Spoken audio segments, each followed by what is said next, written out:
Grand merci à vous d'avoir choisi Debout Congolais pour partager l'actualité de la République démocratique du Congo. Je vous souhaite le bienvenu, la bienvenue sur cette chaîne des éclairés pour partager les nouvelles ou les informations de la République démocratique du Congo et des environs.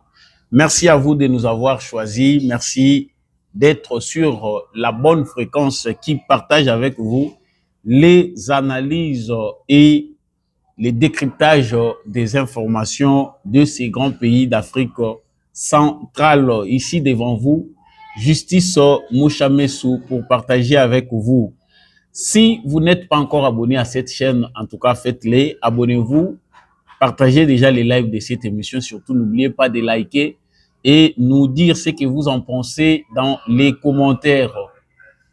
À la une de notre actualité d'aujourd'hui, nous allons parler premièrement de cette rencontre entre les représentants de la République démocratique du Congo, du Rwanda, du Togo, de la France, du Qatar, mais aussi des États-Unis pour essayer, pour parler de l'engagement qu'on met en faveur de la paix à l'est de la République démocratique du Congo et dans la région des Grands Lacs. Qu'est-ce qui peut être espéré par rapport à cette grande rencontre qui est suivie de près par les Congolais? Nous en parlons tout à l'heure dans le cadre de cette émission. Nous parlerons aussi ici dans cette émission, toujours dans ces chapitres, de la déclaration des principes RDC-Rwanda signée à Washington, où ces 2 mai, il est attendu la signature ou l'accord proprement dit de paix entre la République démocratique du Congo et le Rwanda. Mais des déclarations se font entendre partout à travers les pays, la République démocratique du Congo. Et ici, il s'agit d'une lettre ouverte publiée, une lettre envoyée à Félix Tshisekedi par Denis Mukwege et quelques intellectuels qui l'accompagnent. Dans cette lettre, le docteur Denis Mukwege s'interroge sur l'opacité de l'accord ou de la déclaration des principes qui venait d'être signée. Il dit l'opacité, c'est donc son déficit d'inclusivité. Donc pour lui, tout accord ou arrangement qui aurait pour conséquence de priver la nation de tout ou partie de ses propres moyens d'existence tirés notamment de ses richesses naturelles est érigé en infraction de pillage et que ces actes, leurs tentatives sont punis conformément sont punis comme infraction de haute trahison conformément à la loi. Donc ici, Denis Mukwege rappelle à Félix Tshisekedi ce que la constitution congolaise dit à propos des traités et accords. Nous allons parler de ces sujets et savoir qu'est-ce qui se cache derrière de telles organisations, pourquoi l'opposition congolaise n'est pas du tout d'accord avec ce qui fait Félix Tshisekedi avec les États-Unis d'Amérique, ce qui se cache derrière cette position ou cette méfiance de l'opposition congolaise. Les Rwandais venaient aussi de conclure, pas encore conclu, mais il y a déjà un accord stratégique. Le Rwanda a aussi emboîté les pas à la République démocratique du Congo pour proposer aussi un accord stratégique avec les États-Unis d'Amérique. Que cache une telle rapidité? Pourquoi le Rwanda a attendu pour que la République démocratique du Congo propose l'accord où Félix Tshisekedi le fasse pour qu'il soit encore derrière? Je vous propose ici de suivre de très près ce qui est contesté dans l'accord qui propose Félix Tshisekedi par certains opposants, mais aussi ce qui cache la proposition d'un accord stratégique que le Rwanda veut avec les États-Unis d'Amérique.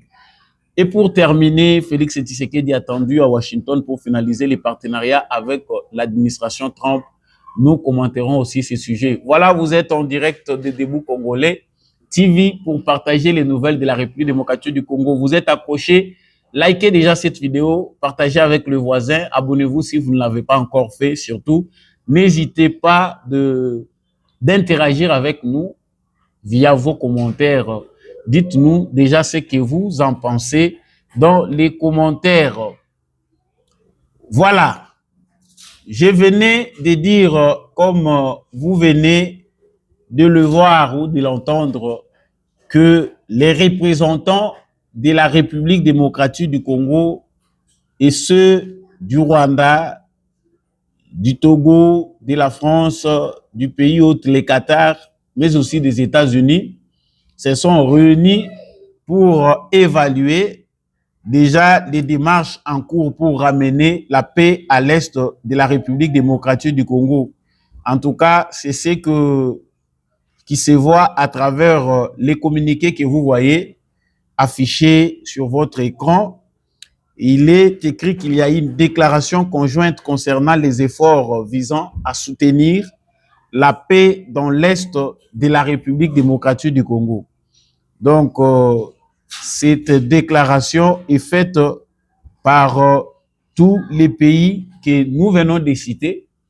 Ils sont allés pour évaluer tous les deux processus afin d'amener ou d'accélérer les choses pour que la paix revienne à l'est de la République démocratique du Congo selon leurs termes. Mais derrière toujours ce qui nous est présenté se cachent des fois des réalités et des réalités importantes qui font l'objet de nos analyses. Pourquoi les États-Unis, pourquoi tous ces processus sont mis ensemble pour permettre à ce qu'il y ait lumière?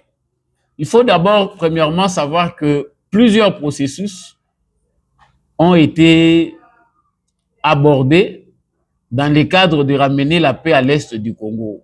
Il s'agit là de Nairobi, le processus de Luanda.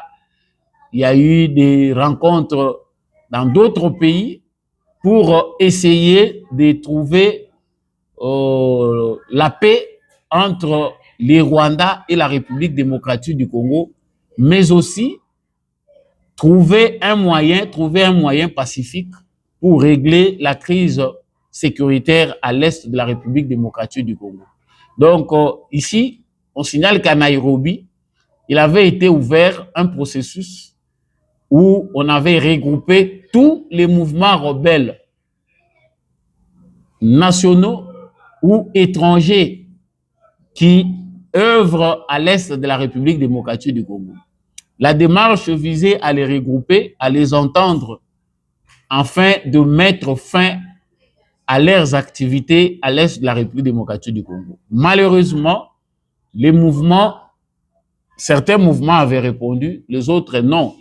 Parmi les mouvements qui n'ont pas répondu, il s'agit du mouvement M23 et du Codeco et d'autres aussi mouvements qui n'ont pas répondu à cet appel pour la paix. Mais ici, la démarche visait surtout beaucoup plus avec l'initiative des États-Unis d'Amérique, vise à réunir tous ces processus pour accélérer les démarches, permettre à ce que les choses soient claires par rapport aux solutions qu'il faut amener pour la paix à l'est du Congo. Et dans ces démarches, les États-Unis avaient déjà critiqué la multiplicité de médiations. Donc, les représentants des États-Unis au Conseil de sécurité des Nations Unies avaient critiqué, au nom des États-Unis, ce qu'ils appelaient les shopping. C'est-à-dire, chaque fois, il faut créer des médiations pour ne pas aboutir à quelque chose. Donc, en quelque sorte, ici, ce qui est du positif, c'est que ceux qui sont choisis par l'Union africaine comme la délégation du Togo, qui représentait le président togolais, choisi par l'Union africaine pour essayer de jouer la médiation après les reculs du président angolais Joao Lourenço. Et il y a aussi cette médiation du Qatar qui ont déjà essayé de mettre en tête à tête. Donc, le souci ici, c'est de réduire cette multiplicité de processus qui fait que chaque fois, ils sont obligés d'aller de processus en processus. Le point le plus positif, c'est celui que je viens d'évoquer, c'est celui de permettre à ce que tous les processus soient mis ensemble et tous les acteurs qui opèrent pour que la situation de la paix à l'est de la République démocratique du Congo devienne une réalité, ils doivent être tous ensemble. Et ça, il faut comprendre que l'énergie la plus importante qui a amené à ce que ceci soit effectif, c'est de la part des États-Unis d'Amérique qui sont dans une démarche claire où ils essayent de s'imposer entre la République démocratique du Congo et le Rwanda pour parvenir à la signature. Je pense qu'il nous reste que 48 heures pour y arriver, la signature d'un accord éventuellement entre les Rwanda et la République démocratique du Congo, accord de paix.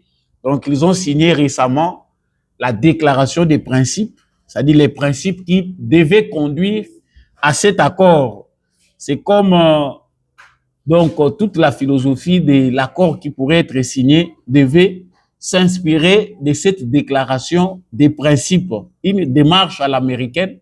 Et vous voyez que c'est un peu différent des autres accords ou de la procédure qui a été menée par d'autres médiateurs ou ceux qui se sont aussi impliqués dans cette situation. Donc, on attendra là avec beaucoup d'impatience ce que cela va conclure. Mais la question que l'on se pose est celle de l'avenir concrètement. Qu'est-ce qui va devenir le mouvement M23? Parce que là, de l'autre côté, même s'il ne faut pas marteler là-dessus, pour nous qui sommes de la République démocratique du Congo, de l'autre côté, on voit des voix s'élever de part et d'autre, des leaders de ces mouvements M23 ou de l'AFC qui disent ne pas être concernés par toutes les décisions qui seront prises entre les Rwandais et la République démocratique du Congo. Donc, pour eux, ils peuvent continuer la guerre, mais est-ce que ici, la démarche à Doha pourrait aboutir à la fin du mouvement M23? Est-ce que cela ne sera pas encore du leurre comme cela a été observé en 2012 ou en 2013? Les M23 avaient disparu, ils ont été battus selon la version officielle présentée par le gouvernement de l'époque. Joseph Kabila dirigeait le pays et la réalité qui avait fait qu'ils avaient signé un accord pour que les M23 disparaissent. Qu'est-ce qui rassure qu'aujourd'hui, si à Doha, il y a une conclusion qui mettrait fin à l'activité du mouvement M23 à l'est de la République démocratique du Congo, cela ira pour une paix durable. En tout cas, on voit que l'implication américaine semble être ou prend des allures d'une imposition parce que les Américains sont pressés par rapport à leurs intérêts. L'Amérique, comme cela a été prouvé à travers plusieurs déclarations, se sent beaucoup préoccupés par les intérêts qui les concernent. Et pour cela, ils sont obligés d'imposer la paix. Mais le mouvement M23 veut aussi des concessions. Ils veulent, à travers des revendications, avoir quelque chose. S'il faut considérer les positions de la République démocratique du Congo, les positions du gouvernement congolais, qu'est-ce qui peut être donné de concret en termes de négociations pour que le mouvement M23 disparaisse ou se retire de ses positions? Parce que c'était l'une des conditions voulues par les Rwandais pour enfin parvenir à la signature d'un accord de paix. Aujourd'hui, la République démocratique du Congo l'a accepté pour que les deux délégations soient en tête à tête. Mais qu'est-ce qui va leur être donné? Ils exigent de l'amnistie, pas de poursuites judiciaires, ils ne veulent pas des intimidations. En tout cas, de toute façon, nous reconnaissons que Félix Tshisekedi l'a rassuré, comme vous l'avez suivi sur nos antennes hier, que toutes les démarches ou tout ce qu'il fait est dans l'objectif de ramener une paix. Pas une paix en partie, mais une paix qui sera durable et qui mettra fin à ce que s'appelle guerre à l'est de la République démocratique du Congo. Le deuxième point, comme évoqué dans le cadre de cette émission, concerne la déclaration des principes qui continue à défrayer la chronique en République démocratique du Congo. il y a une opinion qui pense que c'est une bonne chose pour Félix Tshisekedi d'être parvenu jusqu'à ce point avec l'aide des États-Unis pour ramener la paix à l'est du Congo via un accord de paix. Du côté congolais, il y a des partisans, soit du président Félix Tshisekedi, soit des Congolais qui ont compris la démarche sur un point de vue positif et qui pensent qu'ils doivent, que cette démarche devait aboutir. Mais il y a aussi une autre partie qui est minoritaire d'après l'expression populaire, qui pense que la déclaration d'abord des principes est une mauvaise démarche parce que les ressources naturelles de la République démocratique du Congo ont été bradées. Donc, Félix Tshisekedi devait s'accrocher au pouvoir, mais en bradant les ressources naturelles de la République démocratique du Congo. Donc, on sous-entend, selon cette opinion, qu'il y a co-gestion des ressources minières de l'Est de la République démocratique du Congo avec les Rwandais pour ramener la paix. Un peu comme l'avait proposé l'ancien président français Nicolas Sarkozy, qui avait dit clairement au sein du Parlement congolais que la République démocratique du Congo devait penser de la manière dont il devait gérer les ressources naturelles qui sont à l'est de leur pays pour éviter qu'il y ait des éventuels conflits. En tout cas, cette opinion de l'ancien président français Emmanuel Sarkozy, qu'est-ce que je raconte, Nicolas Sarkozy, donc avait vraiment fait débat au sein de l'opinion congolaise. Mais aujourd'hui, cette question reprend encore. Est-ce que Félix Tshisekedi a réellement bradé les ressources naturelles, a accepté la cogestion des minéraux de l'Est du Congo avec la Rwanda pour obtenir la paix? Nous allons essayer d'analyser avec vous ces points en lisant clairement les points qui ont été inscrits dans la déclaration des principes qui a été signée aux États-Unis d'Amérique. Mais ici, ces points parlent d'abord, premièrement, de ceux qui s'opposent à cette déclaration des principes. Ici, il y a une lettre ouverte. La lettre que vous voyez a été publiée par Denis Mukwege et quelques-uns de ses collaborateurs ou des Congolais qui sont opposés ou inquiets par rapport à la déclaration des principes ou à ces processus entamés aux États-Unis d'Amérique ou à Washington. D'après la lettre publiée par Denis Mukwege, lettre ouverte à au président Félix Tshisekedi, je vous épargne de l'entête et de l'exposé des motifs. Je vais directement ici, comme vous le verrez, au paragraphe 4 de la première page de cette lettre. Il est écrit: la paix est le seul horizon, mais il y a plusieurs voies pour y arriver. Alors que le processus de Doha et de Washington ont lancé une nouvelle dynamique dans les négociations, nous exprimons à la veille du sommet convoqué par les locataires de la Maison-Blanche notre réserve sur les négociations en cours. C'est à juste titre que la déclaration des principes signée au département d'État américain le 25 avril réaffirme les principes de base du droit international comme la souveraineté, l'intégrité territoriale et la non-ingérence dans les affaires intérieures qui sont également réitérées dans la résolution 2073 du Conseil de sécurité des Nations Unies adoptée le 21 février. Il est aussi pertinent de mettre en avant que le minerai stratégique, parfois appelé minerai de sang, ou des conflits ont vocation à être transformés en minerai pour le développement et la paix. Ça, c'est le paragraphe qui exprime déjà au départ l'inquiétude de ceux qui s'opposent ou qui veulent voir Félix Tshisekedi donner de plus en plus de clarté à sa démarche.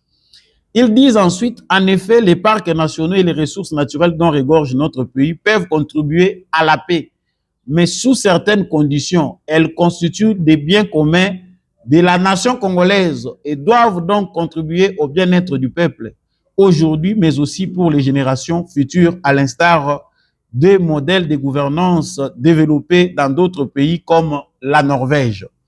Ainsi, l'esprit transactionnel qui anime la déclaration des principes du 25 avril, caractérisé par son opacité et son déficit d'inclusivité, doit appeler les Congolais à la responsabilité et en premier lieu dans les chefs du gouvernement et du président de la République, gardien de notre Constitution.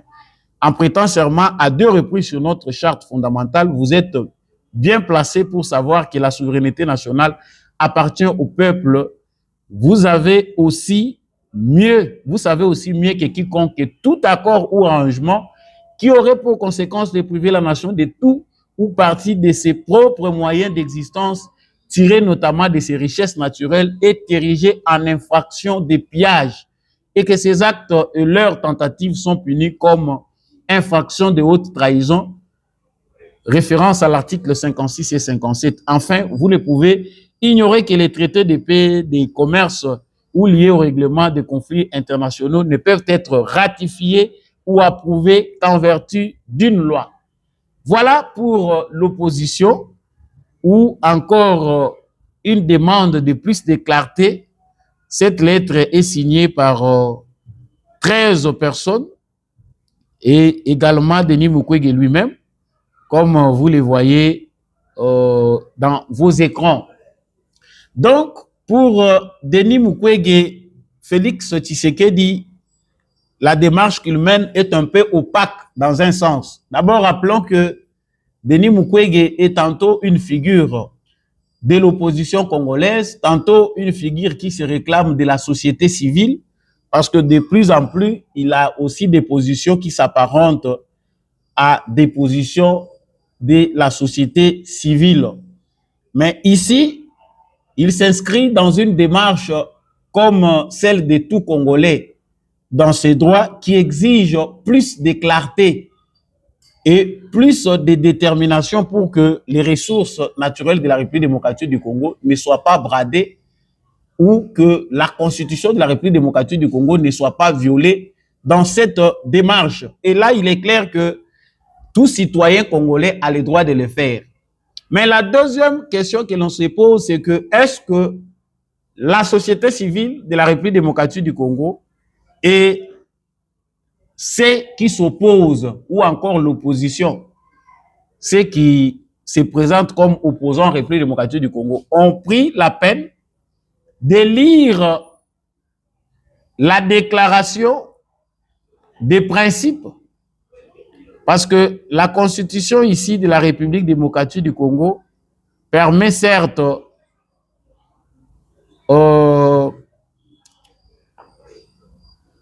elle permet certainement dans son article 56 aux Congolais de s'opposer.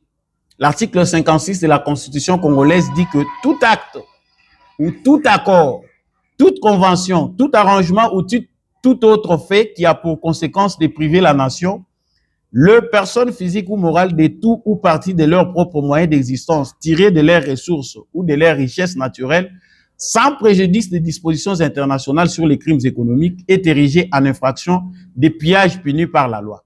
Ça, c'est ce qui est écrit dans la Constitution congolaise. L'article 57 dit « Les actes visés à l'article précédent ainsi que leurs tentatives, quelles qu'en soient les modalités, s'ils sont les faits d'une personne investie d'autorité publique, sont punis comme infraction de haute trahison. » Voilà sur quoi repose la déclaration ou les contenus de la lettre que Denis Mukwege a adressée au président congolais Félix Tshisekedi. Mais ici, avant d'entamer les débats, il est important pour nous de lire ce qui fonde les soucis ou encore comment dirais-je, l'inquiétude des personnes qui s'opposent à la démarche de Félix Tshisekedi. Alors, vous le verrez aussi dans vos écrans, la déclaration des principes,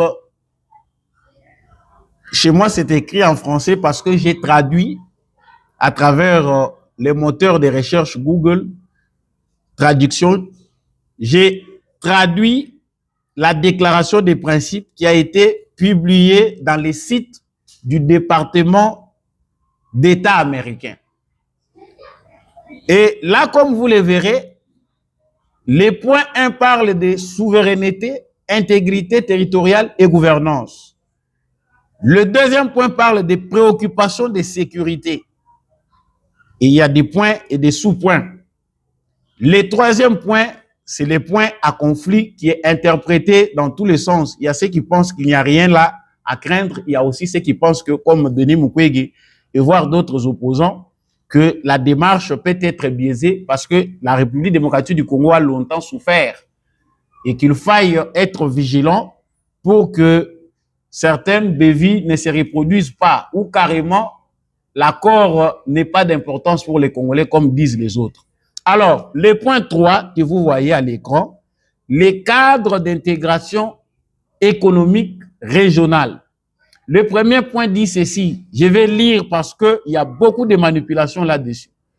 Les participants s'engagent vers un cadre d'intégration économique régionale faisant fond sur les efforts existants, notamment l'ICGLR, la COMESA et l'EAC. Ce sont des organisations régionales qui engendrent pour les deux participants un accroissement du commerce et de l'investissement étranger associé aux chaînes d'approvisionnement des minéraux critiques dans la région, qui renforce la transparence afin de permettre aux deux participants de tirer davantage des prospérités des ressources naturelles de la région grâce à des partenariats économiques et des opportunités d'investissement mutuellement bénéfiques.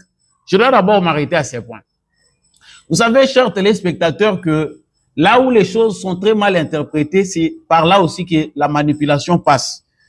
J'ai lu ce point parce que ceux qui s'opposent, qui disent que les échanges commerciaux, les cadres d'intégration régionale, c'est par là que passe les bradages des minéraux congolais.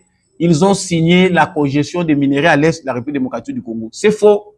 C'est faux parce que ces points de la déclaration des principes, quand vous les lisez et que vous comparez comme de la même manière qu'il avait fait Félix Tshisekedi l'autre fois, lorsqu'il y avait encore des relations normales, avant que les hostilités se déclenchent entre les Rwandais et la République démocratique du Congo, sur base de la résurgence du mouvement M23.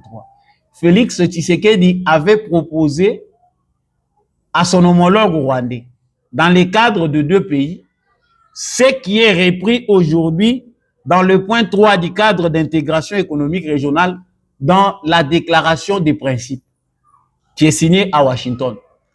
Il y a des gens qui ont crié aussi à cette époque que Félix Tshisekedi a trahi le Congo parce qu'il est allé présenter un accord à Paul Kagame. Félix Tshisekedi était déjà dans cette démarche. C'est-à-dire le Rwanda, comme tout autre pays de la région, envie les ressources naturelles de la République démocratique du Congo. Et la République démocratique du Congo ne ferme pas la porte à tout partenaire ou pays qui veut passer par la grande porte pour se procurer les minéraux du Congo. Si vous avez votre cahier des charges, vous avez votre carnet d'adresse qui vous permet d'acheter par des voies loyales ou de vous procurer les minéraux du sous-sol congolais par des voies loyales, vous pouvez venir les acheter au Congo et puis à s'assurer que comment on dit, comme si je peux reprendre ici, la chaîne d'approvisionnement des minéraux critiques, cette chaîne est transparente. Voilà tout ce qu'on demande au Rwanda. Donc, Félix Tshisekedi a compris ce qu'étaient les intentions des pays voisins. Ils veulent les matières premières de l'Est de la République démocratique du Congo. Le Congo est très riche qu'on ne peut pas fermer les portes à tout le monde. Il faut laisser les portes ouvertes pour ceux qui veulent négocier, ceux qui veulent participer au commerce des minéraux critiques. Ils peuvent le faire par la grande porte. Voilà l'essence même de l'accord dont on parle ici, COMESA, l'EAC. Pour Félix Tshisekedi, c'est une question de s'accorder sur des principes. Vous voulez participer aux minéraux critiques, vous voulez transformer les minéraux qui viennent de l'Est de la République démocratique du Congo. Si les pays qui viennent de loin de l'Europe, des États-Unis, viennent se procurer les minéraux à l'est de la République démocratique du Congo. À combien forte raison les pays qui sont proches, qui entourent la République démocratique du Congo? C'est-à-dire c'est une question d'organisation. Si vous êtes organisé, le Congo ne va pas tout transformer. Les minéraux du Congo ne seront pas tous transformés en République démocratique du Congo. Donc, ces points qui apportent de l'amalgame ou qui poussent certains à manipuler l'opinion congolaise que Félix Tshisekedi aurait bradé les minéraux de l'Est du Congo, il aurait accepté la congestion, c'est faux, c'est pas ça. Dans la démarche de paix, on regarde aussi ce que Dieu vous a donné, ce que vous possédez. Le Congo est un don béni pour toute l'humanité. Si le Congo était un parc, on aurait déclaré patrimoine mondial, comme l'UNESCO ou les autres organisations des Nations Unies déclarent certains sites mondiaux comme étant des patrimoines pour toute l'humanité. C'est le cas aussi du parc de Virunga. Le parc de Virunga aujourd'hui qui est menacé par les rébellions et voire même le mouvement M23 qui est soutenu par les Rwandais est un patrimoine mondial. Parce qu'ils ont vu la valeur que cela a aux yeux de l'humanité. C'est aussi la même question qui se pose sur les richesses de la République démocratique du Congo. Dans un point de vue mondial, il y a plusieurs pays qui veulent se comporter en prédateurs pour avoir ce qui se cache dans les sous-sols congolais. Et la République démocratique du Congo, pour se sécuriser, ne peut pas être un pays fermé, comme certaines opinions l'estiment en République démocratique du Congo, qu'il faut fermer les portes. Non, ça c'est encore créer davantage de guerres. Il est possible que la République démocratique du Congo organise un système de collaboration avec tous les pays qui veulent avoir accès aux matières premières. Et c'est ça même la philosophie de Félix Tshisekedi. Cela pourrait aussi contribuer à la paix, non seulement parce que Kagame est président du Rwanda, mais c'est aussi pour tous les autres pays qui envient les richesses ou les sous-sols de la République démocratique du Congo. C'est une philosophie, le débat est très long dessus. C'est juste pour éviter de la manipulation. Les points D dit, les participants s'attendent à ce que le présent cadre s'accompagne du lancement ou de l'accroissement d'investissements considérables dont c'est facilité par les autorités et le secteur privé des États-Unis afin de transformer l'économie. Donc, ces points est corollaire au premier. Comme je venais de le dire, les participants s'engagent à envisager des options pour relier les présents cadres à d'autres initiatives internationales ou régionales de développement économique, y compris des projets d'infrastructure. Qu'est-ce qu'il y a de nouveau? Qu'est-ce que Tshisekedi a inventé? La vision des organisations régionales vise le développement économique, le développement de toute la région. C'est dans ce cadre-là qu'il y a des infrastructures qui ont été envisagées afin de relier le pays de l'Afrique australe, voire même les pays de l'Afrique centrale et dans la région. Ces visions-là s'inscrivent dans les visions, cette vision s'inscrit dans les visions des organisations régionales.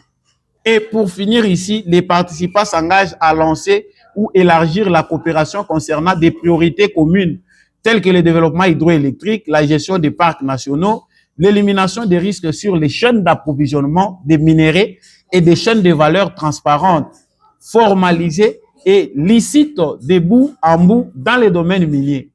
Des mines aux métaux transformés qui rassemblent les deux pays en partenariat avec les autorités et les investisseurs des États-Unis.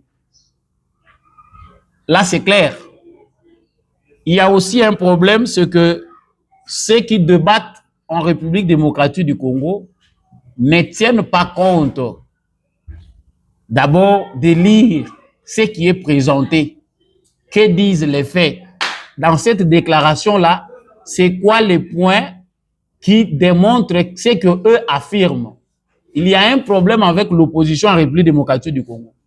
Au lieu d'exposer les faits, ils préfèrent de plus en plus manipuler à travers des faits inexistants. Ceux qui sont de l'opposition congolaise qui pensent que la déclaration des principes qui va aboutir à un accord a vendu les intérêts du Congo. Comment les démontre-t-il face à l'opinion congolaise? Est-ce qu'on a déjà suivi un débat où les acteurs qui s'opposent à ce que fait Félix Tshisekedi avec les États-Unis pour amener la paix à l'est du Congo, nous présente des faits contradictoires, des faits ou des arguments. Nous savons tous que la République démocratique du Congo est un pays très convoité et la démarche de ceux qui veulent diriger la République démocratique du Congo doit être une démarche basée sur une philosophie ou une orientation diplomatique bien précise.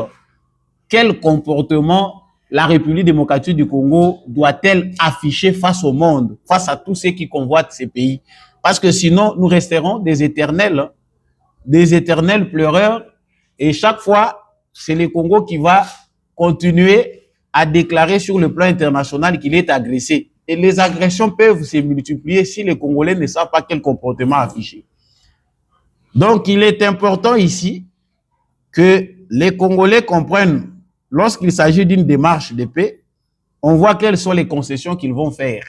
Il n'est inscrit nulle part que le Rwanda doit administrer l'Est de la République démocratique du Congo ou doit co-gérer la République démocratique du Congo, une partie de la République démocratique du Congo avec son voisin, la République démocratique du Congo. Ce n'est pas inscrit dans ce cadre. Mais c'est possible d'harmoniser les relations entre ces États en conflit tout en mettant en place un cadre de concertation qui permet à ce que les relations redeviennent normales. C'est pas facile, mais c'est possible. Et la République démocratique du Congo doit aussi jouer vraiment sa part de responsabilité. Voilà pourquoi les Américains se sont imposés. Les partenaires américains qui viennent pour s'installer en République démocratique du Congo choisissent de savoir comment il faut gérer ces conflits. Et on peut même renchérir pour parler de l'accord qui a été conclu entre les États-Unis d'Amérique ou qui aussi en passe d'être conclu entre les États-Unis d'Amérique et le Rwanda. C'est vrai que le Rwanda est aussi à dissocier avec Paul Kagame qui dirige aujourd'hui ce pays, qui va disparaître demain. On doit mettre une ligne de démarcation entre les intentions ou la vision expansionniste de Paul Kagame et ce que doit réellement être le Rwanda. Demain, si Kagame n'est pas là, on pense que la République démocratique du Congo aura aussi moins de problèmes. C'est deux questions à dissocier entre le leadership aujourd'hui du Rwanda et ce que doit être réellement le Rwanda demain s'il y a un autre dirigeant responsable. Ça, on pense qu'aux États-Unis d'Amérique, ça s'est réfléchi aussi. La paix s'est fait ou s'obtient avec des hommes responsables qui sont aussi épris de paix, qui ont la volonté d'amener la paix. Paul Kagame voit que si on rétablit la paix à l'est de la République démocratique du Congo, si aujourd'hui le Congo a un contrôle total de toutes ses ressources que lui contrôlait en partie l'autre fois, il perd son importance dans le cadre géopolitique des intérêts stratégiques du monde, d'où il est obligé de résister en s'accrochant davantage. Mais à quel prix? Parce qu'aujourd'hui, le Congo se réveille, vu la démarche menée par Félix Tshisekedi. On comprend aussi que le Congo se positionne sur le plan international en tant que pays qui a en son sein tous ces minéraux importants qui font partie des débats sur les minéraux stratégiques. Donc voilà. L'opposition congolaise qui doute aussi de ces rapports, c'est une opposition influencée par l'Union européenne. Comme vous l'avez peut-être entendu dans mon émission précédente, je vous invite d'ailleurs à suivre cette émission pour ceux qui ne l'ont pas suivi. Vous verrez que l'Union européenne et notamment la France, la Belgique, incarnent visiblement l'inquiétude de certains opposants congolais.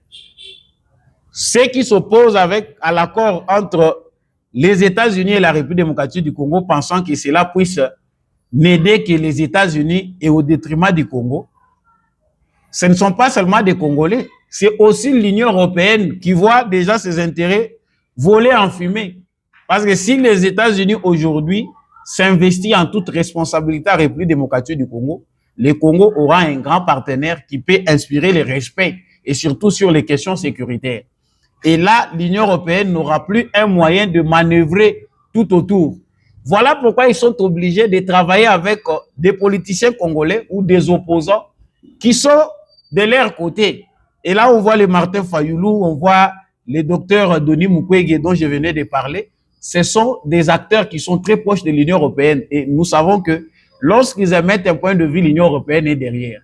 Vous avez entendu dernièrement ce qu'a déclaré le ministre des Affaires étrangères, Maxime Prévost, de la Belgique. Il a dit clairement, ils expriment leur inquiétude par rapport à ce que l'accord que veut conclure la République démocratique du Congo et les États-Unis. Il y a même des sénateurs français qui étaient face aux sénateurs congolais. Ils ont eu besoin d'avoir des éclaircissements sur l'accord que propose Félix Tshisekedi aux États-Unis. Vous pensez que c'est possible que les Congolais les fassent avec les Sénats français? Est-ce que le Congo doit répondre ou le Congo est obligé de s'expliquer auprès des Français pour conclure un accord avec un pays tiers? C'est absurde. Et ça, ce sont des questions importantes qu'il faut se poser sur la souveraineté nationale des Congolais ou les questions d'intégrité territoriale. On semble comprendre à travers cette réalité que au niveau des Nations Unies, que ce soit au niveau des Nations Unies ou au niveau de certains États, ils n'ont pas l'intention de respecter la souveraineté de la République démocratique du Congo comme un État, comme tous les autres États. Vous l'aurez compris. L'accord entre les États-Unis et le Rwanda, c'est juste une facette. Là, on veut assouvir les appétits de Paul Kagame, mais c'est creux dans le fond. Le fond de l'accord que propose Paul Kagame aux États-Unis d'Amérique est creux. Et l'Amérique a évité, ne veut pas ridiculiser Paul Kagame. Dans un souci de présenter un accord de paix, dans un souci d'amener les choses au bout, les Américains n'ont pas refusé, ils ont accepté ce que propose Kagame. Mais qu'est-ce qu'il a à offrir? Est-ce qu'il y a quelque chose d'important que le Rwanda peut donner en rapport à ce que le Congo offre aux États-Unis en échange de la sécurité qu'il veut? Tous les observateurs se posent cette question.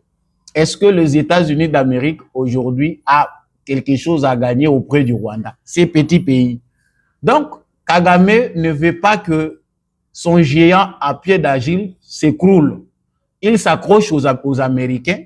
Il sait aujourd'hui qu'il ne peut pas tenir tête aux Américains. Il cherche toujours à se présenter comme quelqu'un qui a des offres nouveaux ou nouvelles, s'il faut bien accorder en français. Donc, l'offre que propose Kagame est périmée. Il a joué un grand rôle, c'était ce rôle-là, de faire la guerre par procuration, de voler les minéraux du Congo, et que le minerai du Congo passe par ces petits pays et lui profite pendant ce temps pour organiser son pays. Mais est-ce que le Rwanda a bénéficié de toute cette manœuvre de Paul Kagame? Non. On ne peut pas capitaliser uniquement sur la petite infrastructure que propose Kagame. C'est un empire qu'il s'est construit financièrement pour lui et son clan. La plupart, ce sont des Tutsis qui ont profité de ce que Kagame a su profiter dans ses complots avec l'Occident. Donc, retenons que l'accord entre les Rwandais, qu'ils appellent stratégique, avec les États-Unis, c'est juste des facettes. Ça n'a rien de concret dans le fond. Mais par contre, Félix Tshisekedi est attendu à Washington. Il doit aller répondre pour finaliser l'accord avec l'administration Trump. C'est plus concret. Ici, on appelle Tshisekedi. Pourquoi on n'a pas appelé Kagame pour conclure aussi avec lui? Peut-être qu'on va l'appeler demain, on ne sait pas. Mais Tshisekedi est appelé pour aller finaliser les partenariats avec l'administration Trump. Ces nouveaux partenariats. Non, chers internautes, il y a trop de manipulations. Je ne dis pas qu'on a le monopole de la vérité, mais c'est bien d'exposer la réalité telle qu'elle se présente. Je vous dis grand merci de nous avoir suivis sur les antennes des Debout Congolais TV. Merci à vous qui nous avez suivis partout dans le monde entier. Je vous invite à partager cette analyse avec votre voisin, de vous abonner si vous n'êtes pas encore abonné, likez et dites-nous aussi ce que vous en pensez dans les commentaires. Je vous retrouve prochainement avec un nouveau numéro.